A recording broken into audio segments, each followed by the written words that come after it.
Hey, how are you doing? Hope you're doing good. So I'm going to create three videos, and they're all going to be based upon a continuation of our discussion of soil physical properties. So the last time that we were talking about soil physical properties, we talked about soil texture and soil structure. And this time we're going to take the information that we talked about before and relate that to properties of a soil's bulk density, particle density, and porosity. I'm not really going to talk about soil temperature. I'll let you tackle that through your reading in the textbook and through going over the study guide. So I'm going to create three videos. The first one's going to be about bulk density. Second one is going to be about particle density. And the third one, you guessed it, that's going to be about porosity. So if we talk about a soil's bulk density, what we are talking about is the ratio of the soil's oven-dry mass to its total soil volume. And the calculation is pretty simple, easy, painless. The whole soil volume includes everything about that soil. That is to say, it includes like the entire soil, the solids and the pores together. And the oven dry soil mass, the recipe for oven dry soil mass over here is taking a soil and putting it in the oven at 105 degrees Celsius for 24 hours. And at that point, you will have a soil in its oven dry condition. So you figure out the oven dry soil mass divided by its total soil volume. So we'll do an example together and you'll see how enjoyable and simple and easy, painless it is. So here's our soil. Its oven dry soil mass is 106 grams. Its volume of solids is 40 cubic centimeters. Total soil volume is 80 cubic centimeters. And by difference, we can figure out what the volume of pores is, right? So if we know that the total soil volume, that the volume of solids is 40 cubic centimeters, we also know from our example here that the total soil volume is 80 cubic centimeters. If we subtract 80 cubic centimeters, which is the total soil volume, subtract that from 40 cubic centimeters, which is our volume of solids. The difference of that, of course, is 40 cubic centimeters, which is the volume of pores, right? So I can put that over here, 40 cubic centimeters, that's the volume of pores. So to take this now and to calculate that this soil's bulk density, it's just a simple ratio, right? It's just bulk density is oven dry soil, which is 106 grams divided by 40 cubic centimeters. And that equals, if you do the math, that equals 1.33 grams per cubic centimeter, right? Simple, easy, painless. And as you know, any measure of density is always mass over volume. And the typical units that we're going to use for talking about bulk density and particle density is going to be grams per cubic centimeter. So let's take this a little bit further now. And let's talk about the things that are going to impact bulk density. So we got bulk density, and the abbreviation that we use is dB, right? D sub B, and we all already know that that is the ratio of oven dry soil mass over total soil volume. And so bulk density is going to change based upon essentially four factors. And the four factors that are going to influence the soil's bulk density are texture, structure, organic matter content. So we'll just say that's percent organic matter, and the degree to which that soil is compacted.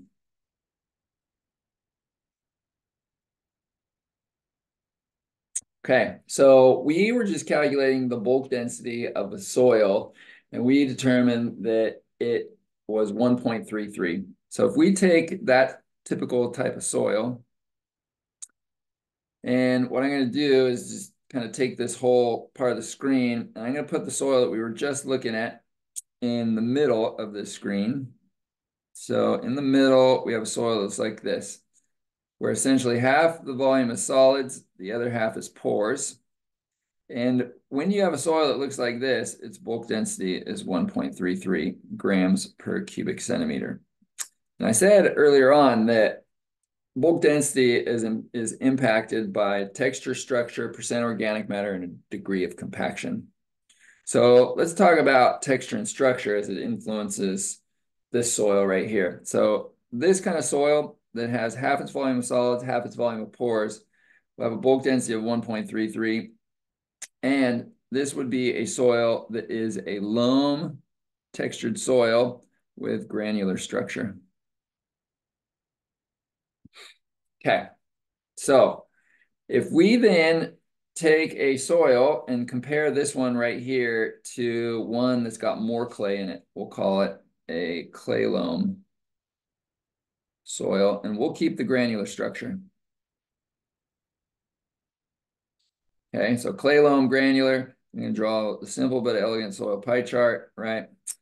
So what do you think the ratio of solids to pores is going to be? I'll give you like just a quick second to think about that. You can say it out loud and you're thinking to yourself, of course, it's going to have more pores than solids because clay soils have higher specific surface area. Higher specific surface area soils have a greater content of porosity, right? Because they have a greater water holding capacity. So in this case, the soil might look something like this, where our solids take up less space than our pores do, right?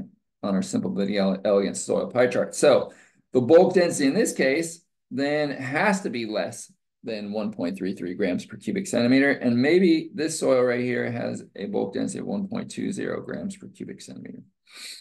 So let's go in the opposite now. So we went from loam granular to clay loam granular. Let's go to sandy loam and granular structure. So we'll draw our simple but elegant soil pie chart again. There it is right there. That's pretty bad. Simple but elegant soil pie chart. So let me just do that again. That's a little bit better. So what do we think?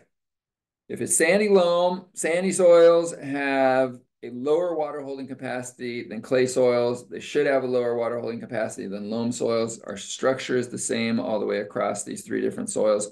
So then filling in our simple but elegant soil pie chart, we should have a greater volume of solids relative to pores this time, right? Because sandy loam soils have a lower water holding capacity than loam or clay loam soils. And so the porosity or the volume of pores must be less. So the bulk density then has got to be higher than 1.33. So in this case, maybe our bulk density is like 1.50 grams per cubic centimeter. Okay. Okay. So this takes care of the influence of texture and structure. Okay. So let's talk about this or take this and talk about how structure is going to influence the soil's bulk density. And we'll focus on the clay loam soil with granular structure as our example here. Okay, so I'm going to take this soil right here, the clay loam granular structure, and I'm going to compare this to a soil here that is still clay loam, but instead of granular, it's prismatic. Okay, so we've changed the structure, right? We've gone from granular to prismatic. As you remember, prismatic structure is taller than it is wide, and they're pretty big, large aggregates. So if we're going from a small structure that's granular to a larger structure that's prismatic, that is going to increase the bulk density. So maybe in this case, the bulk density might go up to 1.40 grams per cubic centimeter, right? The only thing that's changed, of course, is that we've changed the structure, right? Granular there, prismatic there. And so if the bulk density goes up, that means the ratio of solids to pores must change too. And in this case, we're going to have slightly more solids than we are pores. Okay, so this right here is telling us about what's happening when we change the structure, right? Going from granular to prismatic. And let's go back to our loam granular. So our loam granular, we know that a loam soil is the ideal soil textural class for growing things. We know that granular structure is the ideal structural class for growing things. So essentially we could say like an ideal soil has a bulk density of 1.33 grams per cubic centimeter. Okay, next thing.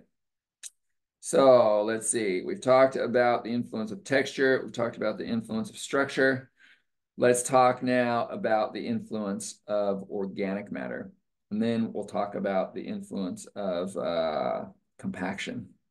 Okay, so let's just say now that we're going to compare our loam granular soil, and let's say for purposes of this comparison that the quantity of in our solids, we got like 5% is organic matter. So let's take this and we're going to say now we're going to take that soil. It's going to be loam granular still, but our quantity of organic matter in this soil. So here's our simple but elegant soil pie chart. Again, we got solids on one side, we got pores on the other side. And let's say that our quantity of organic matter is, I don't know, we'll say 15%, right? 15% organic matter. Okay. So what is that going to do to the soil's bulk density? What is organic matter? So we're talking about the decomposed organic matter. Decomposed organic matter is very small particle size. So since it has very small particle size, it has very high specific surface area. Anything that has high or small particle size, high specific surface area gives the soil pore space. So when you're introducing organic matter to soil, let's say you composted it, for example, or you cut down the vegetation that was growing in it and then mixed it in or plowed it in, the organic matter is going to decrease the bulk density. And so what that's going to do is that it's going to make our simple but elegant soil pie chart show a greater quantity of pores relative to solids, right? So this soil with a greater quantity of organic matter is going to have a higher water holding capacity than the loam granular soil with 5% organic matter. So the bulk density then, if the bulk density here is 1.33, then the bulk density here has got to go down, right? And so if it's going to go down, let's just say in this case, maybe, I don't know, I'm just making up numbers here, but it's maybe 1.15 grams per cubic centimeter. So as we continue on with this discussion, let's go here. So we talked about influence of organic matter, and organic matter is going to do that for any soil. Okay. So any soil that you have, if you increase the organic matter content, what's going to happen to bulk density? It is going to go down. Nailed it. You nailed it. Okay. Let's see. Next thing we need to talk about is compaction. Okay. So let's say that we take, we'll take our loam granular soil and we're going to compact it. And when we compact it, we're going to make it loam and platy. Okay. So I'm going to take this soil right here, this one right here, and I'm just going to compact it by maybe, I don't know, maybe you're going to go mountain bike riding on it. Maybe you're going to do the tractor pull on it. Maybe you're going to drive a car on it, whatever. You're going to compact it. And when you compact it, it is going to change the structure. And we'll say in this case that loam and platy. Okay. So if we compact it, what we're doing is we're pressing more solids into the same volume of soil. And if we're pushing more solids into the same volume of soil, what's got to happen? Bulk density's got to go up. And so if bulk density is going up, then our simple but elegant soil pie chart is going to reflect that. And maybe we'll have something that looks like this, where solids, of course, are greater than our pores. Solids here, let's say we still got 5% organic matter. That's not changed. But our bulk density is going to go up. Okay, so maybe in this case, our bulk density, right, is like 1.6 grams per cubic centimeter. Okay. So what we've done then is we have talked about how texture, structure, organic matter content, and degree of compaction influence the soil's bulk density. And what we can say then is that for texture, the more clay that you have, the lower the bulk density. For structure, right? Take home message here, the smaller the structure, the lower the bulk density. Okay, let me say that again because I can't remember if I said it right. For texture, more clay, lower bulk density. For structure, smaller structures, lower bulk density. Organic matter content, more organic matter content, lower bulk density. Degree of compaction, more compacted, right? More compacting into a soil, that's going to increase the bulk density. Okay, let's kind of bring this home now. All right, so let's go to this one. So this is kind of summarizing the stuff that we talked about already. We got an organic soil and the range of bulk densities for an organic soil, forest soil, cultivated ag soil, and a compacted soil. And you can see that through all these bulk density goes up. And what I would encourage you to do is think about what the simple but elegant soil pie chart looks for all these. So here's what I mean. For an organic soil, right? We got that. This is a super low bulk density. So if we look at the ratio of solids to pores, it's going to look something like this, right? Solids, pores, right? An organic soil is mostly pores because organic matter, right? Decomposed organic matter is super high specific surface area, and it's also very light. And so that gives its soil a very bulk density and super high pore space. So what do you think about water holding capacity? Super, super high, right? Okay. So let's talk about a forest soil now. Forest soil, and we're talking about the A horizon of a forest soil. So if we're talking about the A horizon of a forest soil, always for all of these, right? Always, every time, go back to this soil right here. This is the one that you want to be your reference state, the loam granular soil. Loam granular soil is bulk density of 1.33 grams per cubic centimeter. Okay, compare every single soil to that. So back to this. So our forest soil has a lower bulk density than that. Therefore, if we draw the simple but elegant soil pie chart that's associated with it, we know that it's going to have slightly more pores than solids. So here's our solids. Here's our pores, right? Because its bulk density is less than 1.33, right? And the reason for that is because forest soils have organic matter in the A horizon, right? Organic matter in the A horizon, organic matter lowers bulk density. We already learned about that. Cultivated ag soil. Cultivated ag soil, we'll just take 1.33, right, as our value that we're going to use. You know what that looks like already. That's our best soil, solids and pores. Okay, boom. No problem. And then a compacted soil, we've seen a compacted soil before, but our values here are 1.9 to 2.2. And incidentally, whenever people do any kind of construction, they're going to compact a soil, and usually they're going to compact a soil up to and beyond the value of about 2 or 2.2 or so. And the reason for that is because they want to reduce the pore space in order to make it so that that soil is not going to take on a lot of water and therefore move or change volume. Okay, so if we draw this, right, simple yellow soil pie chart again and again and again and again, right, but you get the idea. It looks opposite to the organic soil, right, where we got solids taking up most of the volume and pores taking up a small amount of volume. You good? I think you are. Let's go to this next one. So here we're looking at how compaction affects bulk density. We have an agricultural soil, and what we're looking at is the cross-section of it. The black part essentially is soil, and the white part is the roots. Okay, and this plant in this case is cotton.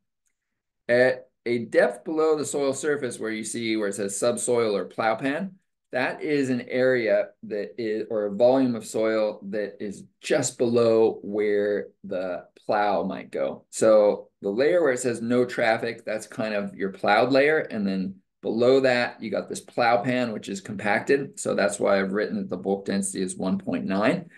So when you have a high bulk density, what does that mean for roots? The roots can't really grow in it. And where you have the penetration of the roots, right? And I'm drawing these arrows, you probably can't see them too well, but this area right here, where you see the roots penetrating is where like a chisel has poked through that plow pan and allowed the roots to grow. And then the bulk density is going to go back down, but slowly with depth, it's going to increase. And if we remove artificially that plow pan, right? Our typical trend of bulk density values is going to increase with depth. And why might that be? Give you a little bit to think about that. You're right, because the bulk density increases with the weight of the soil on top. So as you increase with depth, the weight of the soil on above, right, where you're interested in. So here our surface soil is a bulk density of 1.3, and then below that we have a bulk density of 1.4. And what's happening is that at 1.4, that is a higher bulk density because you got the weight of the soil above it, okay? Bearing that weight, so it's increasing the bulk density just naturally, and then even further down, you got a bulk density of 1.6 grams per cubic centimeter. Makes sense, right? Okay, let's do another calculation.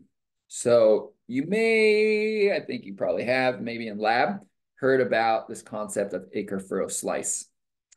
An acre furrow slice is 1 acre of soil, which is about the size of a football field, that goes down 6 inches. That's what we call an acre furrow slice, okay? And traditionally, I'm going to write all this down in a slide in just a second, but traditionally say that 1 acre furrow slice of soil weighs 2 million pounds. So what we're going to do is to calculate the bulk density of a soil that is 1 acre furrow slice, which means it's 1 acre, goes down 6 inches, and then it weighs, traditionally we say that weighs 2 million pounds. So we're going to use the mass over that volume to calculate that soil's bulk density. Simple, easy, painless. You're going to love it. Okay, here we go. So I'm going to redraw what we got. So here is our football field. So we're saying that this is 1 acre. Okay, furrow slice goes down 6 inches. So this is, you know, a decent 3-dimensional drawing of that. So here is 6 inches. And 6 inches, as you know, is 0.5 feet or half a foot. And there's a bunch of conversion factors that you can look up on the internet or on page Roman numeral 8 of your lab manual. But 1 acre has an area of 43,560 square feet. Okay. So I need to first of all calculate the volume of this. We know, right, from what I told you before, is that 1 acre that goes down 6 inches deep, we call it 1 acre furrow slice, right? This is 1 acre furrow slice, heretofore and forevermore referred to as AFS. It's 1 AFS. This weighs 2 million pounds. All right, so I want to convert this to a bulk density in units that I understand, right? And the units that I understand and that you understand, right? Grams per cubic centimeter. So the volume of this thing is the area, which is the length times the width times the depth, right? That is volume.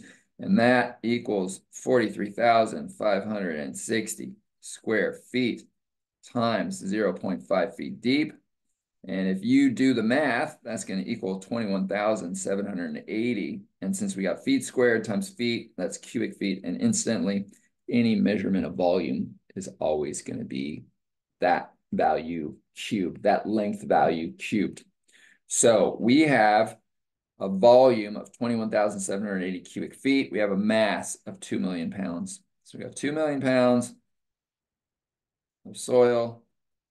We got 21,780 cubic feet of volume, and pounds per cubic foot. Those are great units, but they're not the units that we typically use in science, and you're all scientists, right? So the units that you are typically familiar with that feel good, right, when you think about them and talk about them, are grams per cubic centimeter, right? We know those units. So we're just all we're gonna do now is convert pounds to grams, cubic feet to cubic centimeters. Simple, easy, painless. I know, I'm sorry if you're bored, okay? I don't mean to bore you because I know that this is probably pretty easy for many of you, but we'll just do it, okay? So we're going to do the conversion of pounds to grams first. And you can look this up on the internet. You can look it up on page Roman numeral 8, but the conversion is as follows. There are 454 grams equals 1 pound. So using dimensional analysis, I know that I need to end up with grams in the numerator. I need to get rid of pounds, so I'm going to do it like that. So pounds and pounds cancel. So now I got grams in the numerator, which is what I want. Now I need to convert cubic feet to cubic centimeters. And the conversion for this is a little bit trickier, but not that tricky. So there's about 30.48 centimeters is 1 foot.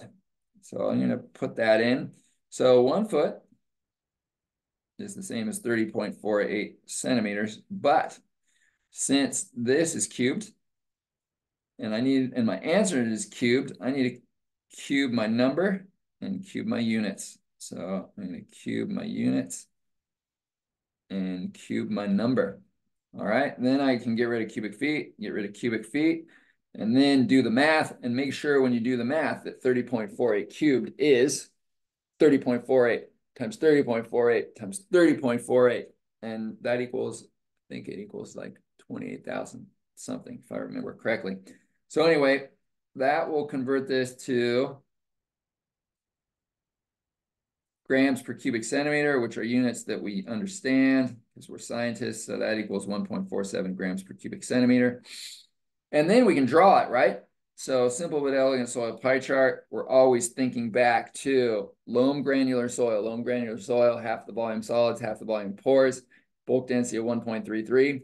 This is a higher bulk density, so therefore it's got to have more solids than pores. So it looks like this, right? Solids, pores. So does our acre furrow slice of soil that weighs 2 million pounds have a higher water holding capacity than a loam granular, or a lower water holding capacity than a loam granular? And the answer is lower. You got it. Okay, so I'm gonna stop this video and we'll come back and I'm gonna oh, I didn't finish my thought. I'm going to create another video that's talking about porosity. Okay, and then after that second video, I'm going to create a third video that's talking about, sorry, my second video is going to talk about particle density. Third video is going to talk about porosity. It's going to be so good. You're going to love it.